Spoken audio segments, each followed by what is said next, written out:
അസ്സലാമു അലൈക്കും വറഹ്മത്തുള്ളാഹി. നോക്കൂ, നല്ല മഴ പെയ്തുകൊണ്ടിരിക്കുകയാണ്. മഴ ആസ്വദിക്കാൻ കുട്ടികൾക്ക് വലിയ താല്പര്യമാണ്. പ്രത്യേകിച്ച് കുട്ടിക്കാലത്ത് നമ്മളൊക്കെ എത്ര മഴയത്ത് കളിച്ചതാണ്. മഴ കൊണ്ട് നമ്മൾ കളിക്കുമ്പോൾ പലപ്പോഴും ജലദോഷം വരാം, പനി വരാം, മറ്റ് അസ്വസ്ഥതകൾ വരാം. എന്നാൽ എല്ലാവർക്കും പരിക്കാറുണ്ടോ? മഴ കൊള്ളുന്ന എല്ലാവരും ഇത്തരം അസ്വസ്ഥതകൾ അനുഭവിക്കാറുണ്ടോ? ഇല്ല. നമുക്കറിയാം, ഓരോ മഴയത്തും നമ്മുടെ ശരീരത്തിൽ കെട്ടി നിൽക്കുന്ന മാലിന്യങ്ങൾ പുറത്തേക്ക് പോകാനുള്ള അവസരമാണ് ഒരുങ്ങുന്നത്. അത്തരത്തിൽ പനിയും മൂക്കുനൊലിപ്പും ജലദോഷം കാണുമ്പോൾ നമ്മളത് തടഞ്ഞു വെക്കാൻ വേണ്ടി മരുന്നുകൾ കഴിക്കുന്നതിന് പകരം ആ മാലിന്യങ്ങൾ പുറത്തേക്ക് പോകുന്ന ഒരു സാഹചര്യം ഒരുക്കുകയാണ് വേണ്ടത്. അങ്ങനെ നമ്മൾ ചിന്തിക്കുമ്പോൾ സ്വാഭാവികമായും മഴയെ നാം ആരും ഭയക്കില്ല. നോക്കൂ, മനോഹരമായ മഴ പെയ്യുമ്പോൾ ഈ മഴയത്ത് കളിക്കാൻ കൊതിക്കാത്ത കുട്ടികളുണ്ടോ? ഒരിക്കലുമില്ല.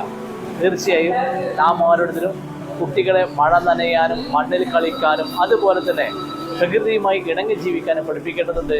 അത്തരത്തിലുള്ള ജീവിതത്തിലൂടെയാണ് യഥാർത്ഥ പ്രതിരോധശേഷി ഓരോ കുട്ടിയും നേടുന്നത്. അങ്ങനെ നല്ല പ്രതിരോധശേഷിയുള്ള വലിയൊരു സമുദായമായി നമ്മളെ കുട്ടികളെ വളർത്തിയെടുക്കാൻ നമുക്ക് സാധിക്കേണ്ടതുണ്ട്. തീർച്ചയായും വരും തലമുറയ്ക്ക് നല്ല ആരോഗ്യമുള്ള ജീവിതമുണ്ടാകാൻ, പ്രകൃതിയുമായി ഇണങ്ങി ജീവിക്കാൻ, മഴ കൊണ്ട് അതുപോലെ തന്നെ മഞ്ഞുകൊണ്ട് അതുപോലെ തന്നെ മണ്ണിൽ കളിച്ചുകൊണ്ട് നല്ല ആരോഗ്യമുണ്ടാക്കാൻ നമുക്ക് സാധിക്കേണ്ടതുണ്ട്.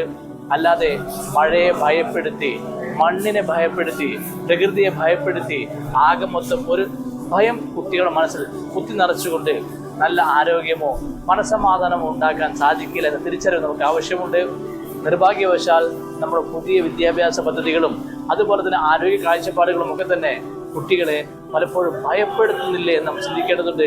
അതുകൊണ്ട് ഞാൻ ഈ അവസരത്തിൽ, ഈ നല്ല ഒരു ഇടമഴ പെയ്യുന്ന ഒരു അവസരത്തിൽ മനോഹരമായ ഈ മഴ ആസ്വദിക്കുന്നതോടൊപ്പം തന്നെ മഴ കൊള്ളാൻ ഞാൻ പ്രേരിപ്പിക്കുന്നതെന്ന് മാത്രമല്ല, മഴ കൊണ്ടുണ്ടാകുന്ന ആരോഗ്യ പ്രശ്നങ്ങൾക്ക് മരുന്നൊന്നും കഴിക്കാതെ സമാധാനത്തോടെ ആ ആരോഗ്യ പ്രശ്നങ്ങളെ മറികടക്കേണ്ടതുണ്ട്. 3-4 വർഷം മുമ്പാണ് മഴക്കാലത്ത് കോഴിക്കോട് താമരശ്ശേരി ചുരത്തിൽ മഴ നടത്തമൊക്കെ പലരും ഏർപ്പാട് ചെയ്തത്.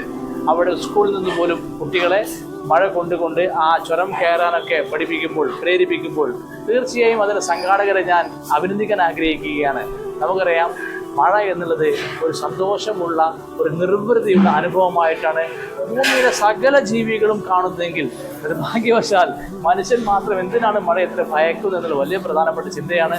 ഏതായാലും ഈ മഴയും ഇനിയുള്ള മഴയും സന്തോഷത്തോടെ കാണാൻ കുട്ടികൾ ഭാവിയിൽ ഭയമില്ലാതെ ജീവിക്കാൻ നമുക്കവരെ പഠിപ്പിക്കേണ്ടതുണ്ട്.